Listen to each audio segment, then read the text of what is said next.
Bonjour à toutes et à tous, bienvenue au Labo des Savoirs. Nous sommes lundi 18 décembre 2017 et jusqu'à demain, le 19 décembre, se tient à Sciences Po Paris un colloque intitulé Genre et contraception, quelle révolution ? Point d'interrogation.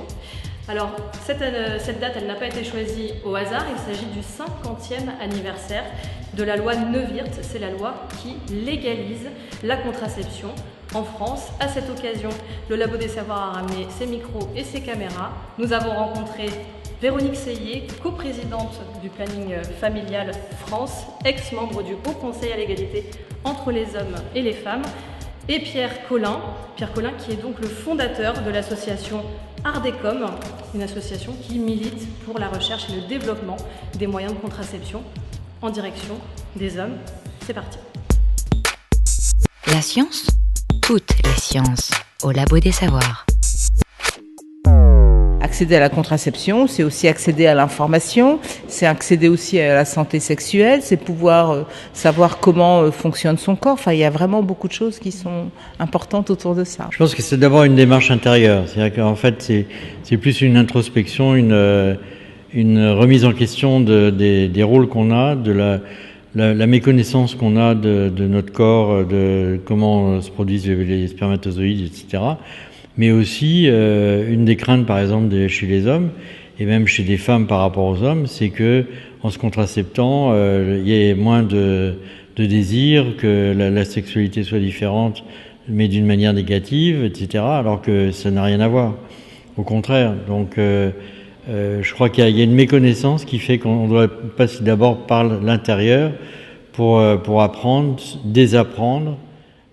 Le planning familial, c'est un mouvement féministe et d'éducation populaire qui a fêté ses 60 ans l'année dernière et qui avait comme objectif de permettre à chaque homme et chaque femme d'accéder à la contraception de son choix pour pouvoir dissocier procréation et sexualité. Quand on voulait être logique par rapport à un non-désir d'enfant, on n'avait pas de moyen, à part la capote, d'arrêter de concevoir.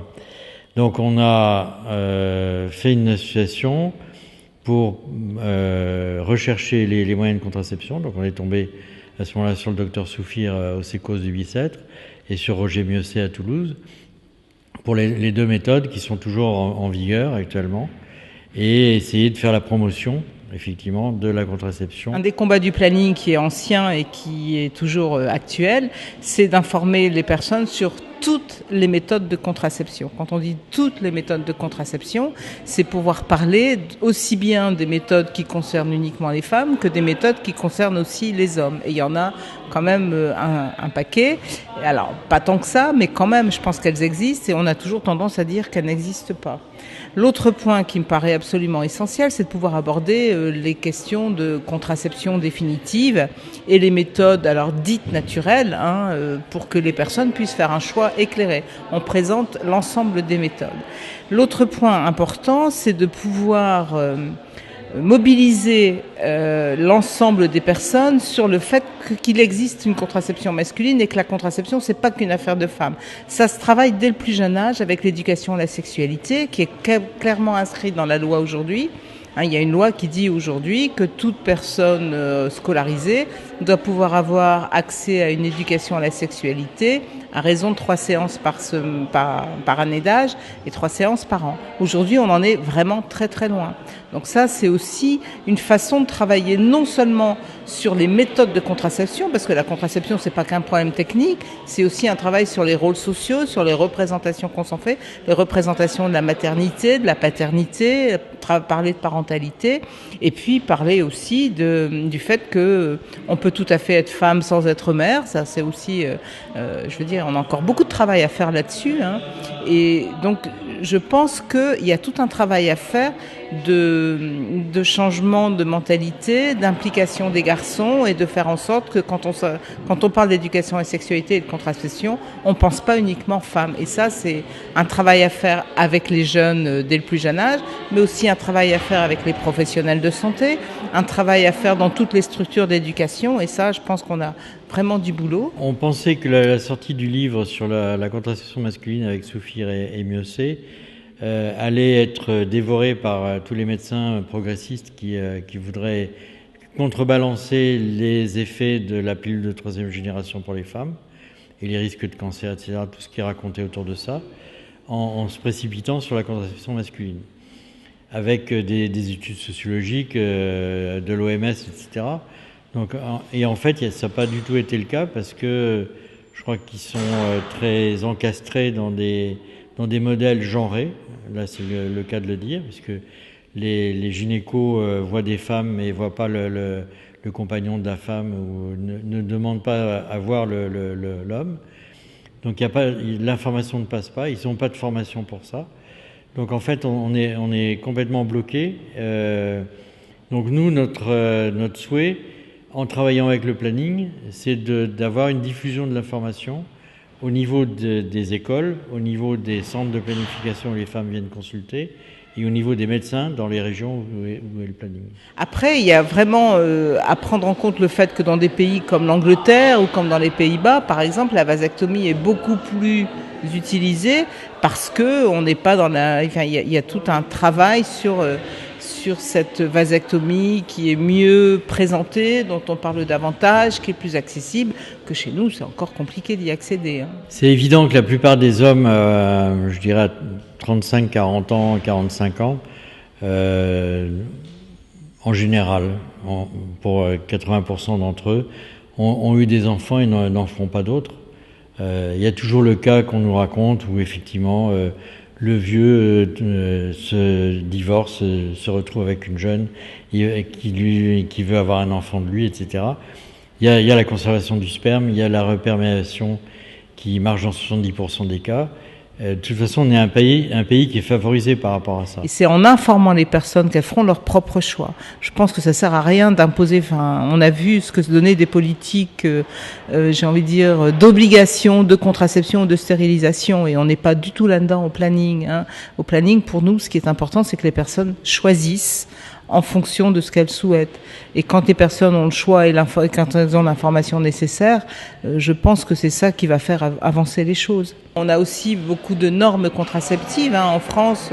Ça bouge. Je crois que ça a été un des enseignements positifs de la crise de la pilule en 2013. Tout le monde demandait une méthode qui ne soit pas hormonale. L'hormone est devenue quelque chose d'horrible, et tous les produits chimiques aussi.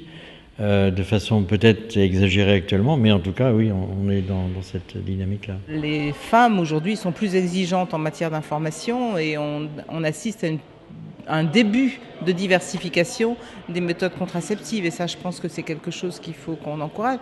Mais c'est vrai que c'est de notre responsabilité collective, et c'est la responsabilité de l'État aussi, de faire en sorte que tous les professionnels puissent informer toutes les personnes sur toutes les méthodes de contraception, que ces méthodes de contraception soient toutes accessibles. Et quand je dis toutes accessibles, ça veut dire aussi d'un point de vue économique. Aujourd'hui, on sait qu'il y a des méthodes qui ne sont toujours pas remboursées. Le préservatif, il n'est pas remboursé, il n'est pas gratuit. Alors il est gratuit dans des centres de planification, il est gratuit dans des structures qui travaillent autour du VIH. Mais pourquoi le préservatif n'est pas gratuit alors qu'on sait que c'est en général la première méthode de contraception la plus utilisée par les jeunes. Donc il y a vraiment tout un travail à faire sur l'accessibilité de toutes les méthodes de contraception en termes d'information, en termes économiques, et puis aussi en termes d'accessibilité sur les territoires. Il y a une volonté très forte d'opposition de l'Église catholique et d'autres mouvements conservateurs et religieux qui ont beaucoup ressurgi d'ailleurs à l'occasion du mariage entre personnes de même sexe et qui se sont exprimés là-dessus. Avortement, contraception sont toujours des conquêtes à mener auprès d'un certain public, même si la grande majorité des catholiques, même de catholiques pratiquants, utilisent des méthodes de contraception tout à fait modernes. Donc je pense que là-dessus, on a encore à travailler sur ce qui est fondamental là-dedans, c'est ce pouvoir des femmes de mettre des enfants au monde, qui fait qu'on a toujours tendance à vouloir les assigner à un rôle social et à les ramener à la maison. In fine, il n'y a peut-être pas beaucoup de différence entre un homme et une femme. Je pense que à l'époque où on a fait Ardecom, c'est vrai qu'on parlait beaucoup du yin et du yang, et qu'on parlait de sa part féminine ou de sa part masculine.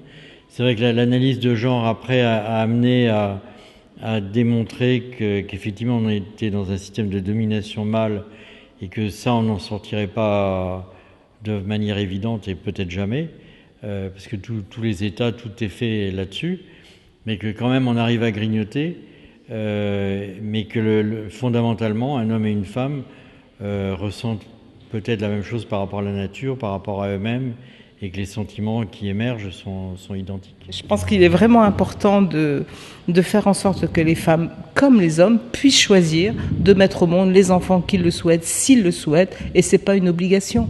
Et ça, on a vraiment à travailler sur ces rôles sociaux et lutter contre l'assignation obligatoire à la maternité des femmes. Et il est vraiment important, enfin pour moi c'est un enjeu d'égalité entre les femmes et les hommes. Les femmes comme les hommes doivent pouvoir décider du nombre d'enfants qu'ils veulent, quand ils le veulent. Ce qui veut dire des rapports égalitaires, donc ce qui veut dire travailler effectivement sur ces rapports de domination, parce que ce qui est en jeu quand même dans certaines mentalités aujourd'hui, c'est le fait que la femme n'est toujours pas l'égale de l'homme et que dans les rapports de couple, l'assignation des femmes à la maternité, c'est aussi les ramener à la maison, les empêcher de pouvoir avoir un avenir professionnel, etc. Et regardez ce qui se passe en Pologne aujourd'hui, regardez ce qui se passe aujourd'hui en Roumanie, ce qui se passe en Croatie, comme si il fallait absolument réassigner les femmes à leur rôle qui est d'être mère et de n'être que mère et surtout de rester dans un rôle subalterne et pas de partager effectivement le pouvoir. Enfin, je crois que là il y a un enjeu très très important derrière tout ça. C'est le Labo des Savoirs.